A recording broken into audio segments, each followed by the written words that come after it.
সমুদ্র মানেই শান্ত নীল জল, কিন্তু সেই নীল জলের নিচে যদি লুকিয়ে থাকে প্রতিশোধ পরায়ণ এক দানব। আজকের ভিডিওতে আমরা জানবো এক ভয়ঙ্কর কিলার হোয়েলকে ঘিরে তৈরি রোমাঞ্চকর এক সিনেমার সম্পূর্ণ কাহিনী। আর দেরি না করে চলুন শুরু করা যাক।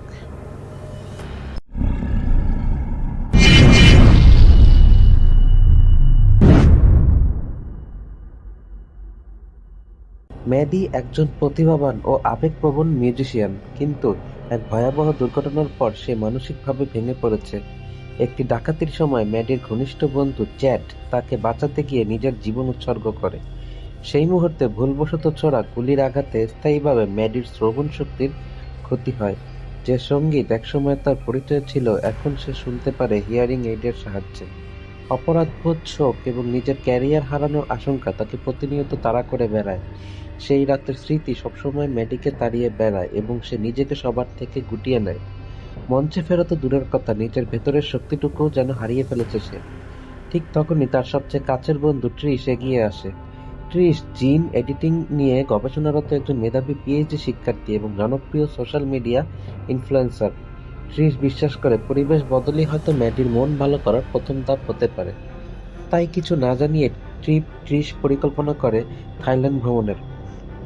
রৌদ্রোজ্জ্বল সমুদ্র সৈকত, স্বচ্ছ নীল পানি আর প্রাণবন্ত রাতের জীবনের মাঝে শুরু হয় তাদের নতুন অধ্যায়, যা প্রথমে শুধু একটি ছুটির মতো মনে হয়েছিল, কিন্তু ধীরে ধীরে তা পরিণত হয় আরোগ্য, আত্মবিশ্বাস আর জীবনের এবং সঙ্গীতের মুখোমুখি হওয়ার সাহস ফিরে পাওয়ার এক যাত্রায়। ট্রিশের ওয়াটারপ্রুফ ফোনের ফিচার দেখিয়ে ট্রিশ ম্যাডিকে রাজি করায় কাছের একটি মেরিন পার্কে যেতে, যেখানে বন্দী আছে একটি আর্কা তিমি। তিমিটির নাম সিটো। তিমিটি পার্কটির প্রধান আকর্ষণ। এত বুদ্ধিমান ও মহিমান্বিত প্রাণীকে বিনোদনের জন্য বন্দী করে রাখার বিষয়টি ম্যাডির কাছে অমানবিক মনে হয়। তাই সে টিকিট কিনে বা কোনোভাবে অর্থ দিয়ে সেই জায়গাকে সমর্থন করতে অস্বীকার করে। রাত বাড়তে থাকলে তারা জশ নামের একটি ছেলের সঙ্গে দেখা করে। অতিরিক্ত মদ্যপানের কারণে বেপরোয়া সাহস তাদের মাথায় চড়ে বসে। তখন তারা সিদ্ধান্ত নেয় বন্ধ হয়ে যাওয়া ওয়াটার পার্কে গোপনে ঢুকে পড়বে। অন্ধকার নির্জন পার্কের ভেতরে মোটা কাচের জানালার ওপাশে সিটোর মুখোমুখি হয় ম্যাডি। তখন ম্যাডি এক অদ্ভুত আবেগ অনুভব করে, মনে হয় যেন তাদের মাঝে এক নীরব সংযোগ তৈরি হয়েছে। কিন্তু সেই মুহূর্তে এক পরিচ্ছন্নতা কর্মী অসাবধানতাবশত পানির ট্যাঙ্কে পড়ে যায়। সিটো মানুষটিকে ভয়ানকভাবে আক্রমণ করে হত্যা করে। আতঙ্কে জমে গিয়ে ম্যাডি, ট্রিশ এবং জশ সেখান থেকে পালিয়ে যায়। এদিকে কেলেঙ্কারি আর আইনি ঝামেলা এড়াতে পার্ক কর্তৃপক্ষ গোপনে সিদ্ধান্ত নেয় সমস্যার সমাধান হিসেবে সিটোকে সমুদ্রে ছেড়ে দেওয়া হবে। পরদিন ভোরে তিন বন্ধু নির্জন অ্যাটল লেগুন নামক একটি সৈকত ঘুরে দেখার সিদ্ধান্ত নেয়। লেগুনটির প্রবেশমুখে দাঁড়িয়ে থাকা বিশাল পাথরের স্তম্ভটি নিয়ে স্থানীয়দের মধ্যে ভৌতিক গুজব রয়েছে। শান্ত সেই পরিবেশ মুহূর্তেই ভয়ঙ্কর রূপ ধারণ করে, যখন জশ ও ট্রিশ জেট-স্কিতে চড়ে পানির উপর দিয়ে ছুটতে গিয়ে হঠাৎ সিটোর আক্রমণের শিকার হয়। ভয়াবহ সেই হামলায় জশকে সিটো পানির নিচে টেনে নিয়ে মেরে ফেলে, আর ট্রিশ কোনো ক্রমে প্রাণ বাঁচিয়ে ম্যাডির ইনফ্লেটেবল র্যাফটে ফিরে আসে। আতঙ্কিত ও অসহায় অবস্থায় ম্যাডি ও ট্রিশ ছোট একটি পাথুরে দ্বীপের দিকে মরিয়া হয়ে হাত দিয়ে বৈঠা চালাতে থাকে। কিন্তু একসময় র্যাফট আর এগোতে না পারায় তারা বাধ্য হয়ে বাকি পথ সাঁতরে যায়। শামুক ও ধারালো পাথরের উপর উঠতে গিয়ে ম্যাডির পায়ের তলা কেটে যায় এবং ট্রিশের পায়েও গভীর ক্ষত হয়।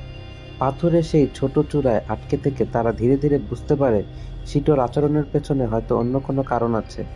লেগুনের চারপাশের পাথরের বেষ্টনীর ভিতরে দুর্ঘটনাবশত ঢুকে পড়ে সিটো হয়তো বিভ্রান্ত ও আতঙ্কিত হয়ে পড়েছে।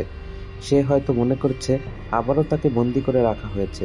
সেই ভুল ধারণা থেকেই ম্যাডি ও ট্রিশকে সে আগের সিটো ওয়ার্ল্ডের প্রশিক্ষকদের মতোই শত্রু ভেবে আক্রমণ করছে। এটি নিছক হিংস্রতা নয়, বরং এক বিভ্রান্ত আতঙ্কিত প্রাণীর মরিয়া প্রতিক্রিয়া।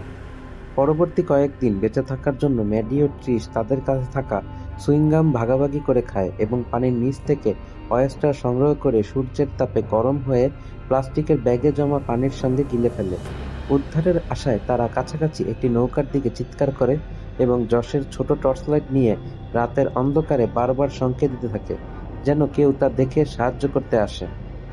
কিন্তু কেউ তাদের লক্ষ্য করে না। ম্যাডি ভেবেছিল সে হয়তো বাঁচতে পারবে না, তাই চ্যাডের শেষ স্মৃতি ক্রিমেশন স্টোনটি পানিতে ছেড়ে দেয় এবং তার সবথেকে কাছের বন্ধুটিকে নীরবে বিদায় জানায়। যে কোনো অপরাধ বেশি দিন গোপন রাখা যায় না, পরিস্থিতি আর পরিবেশের চাপে ট্রিশ ভেঙে পড়ে এবং ম্যাডির কাছে স্বীকার করে ম্যাডির জীবন বদলে দেওয়া ডাকাতির পরিকল্পনা ট্রিশের ছিল। ট্রিশ ঋণগ্রস্ত হয়ে পড়েছিল। ঋণ পরিশোধের জন্য সে ডাকাতির ঘটনাটি সাজিয়েছিল। ট্রিশ ভেবেছিল ডাকাতরা শুধুমাত্র হালকা ভয় দেখাবে। ট্রিশ জানতো না ডাকাতরা অস্ত্র বহন করবে। ট্রিশ ম্যাডিকে বোঝানোর চেষ্টা করে ম্যাডি তার শ্রবণ ক্ষমতা হারাবে এবং চ্যাড মারা যাবে, এমনটি সে কখনো চায়নি। ট্রিশের এই স্বীকারোক্তি তাদের মধ্যে অবশিষ্ট যতটুকু বিশ্বাস ছিল তা নষ্ট করে দেয়। ম্যাডি ভেঙে পড়ে এবং অন্যদিকে ফিরে বসে পড়ে। ট্রিশ বুঝতে পারে যদি সে পানিতে নেমে কেটোর মনোযোগ আকর্ষণ করে তাহলে ম্যাডি পার্কের প্রান্তে থাকা একটি ছোট দ্বীপে পৌঁছাতে পারবে। এটা ঝুঁকিপূর্ণ, সম্ভবত আত্মঘাতী, কিন্তু একমাত্র সুযোগ। মান অভিমানকে পাশে রেখে তারা একমত হয়। পরিকল্পনা মাফিক ট্রিশ পানিতে নেমে চিৎকার ও জোরে শব্দ করে কেটোর মনোযোগ আকর্ষণ করে। সেই সুযোগে ম্যাডি পাথুরে দ্বীপের দিকে এগিয়ে যায়। সেই মুহূর্তে আকাশে একটি বিমান উড়ে গেলে তাদের মধ্যে আশা জাগে।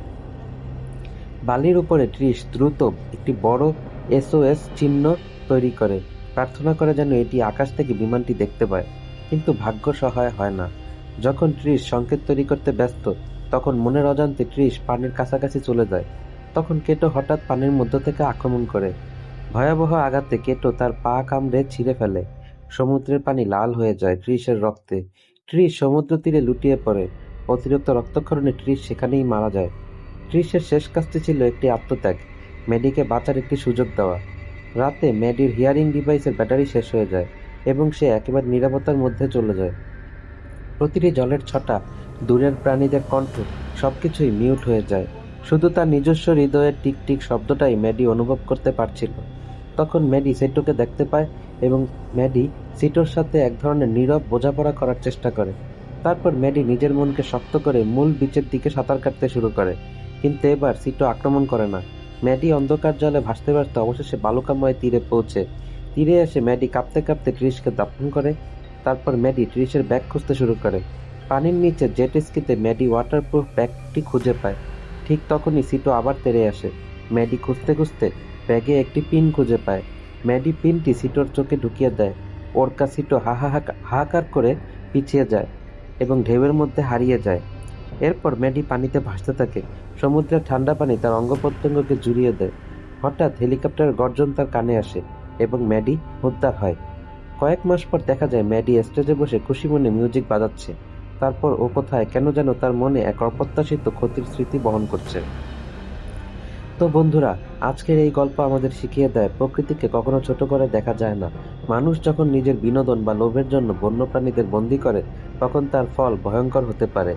এই কিলার হোয়েলের গল্প শুধু প্রতিশোধের না, একটি স্বাধীন আর বেঁচে থাকার লড়াইয়ের গল্প।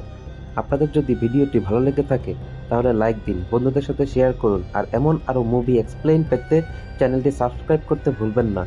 কমেন্টে জানান আপনি কি মনে করেন ওরকার প্রতিশোধটা ন্যায্য ছিল।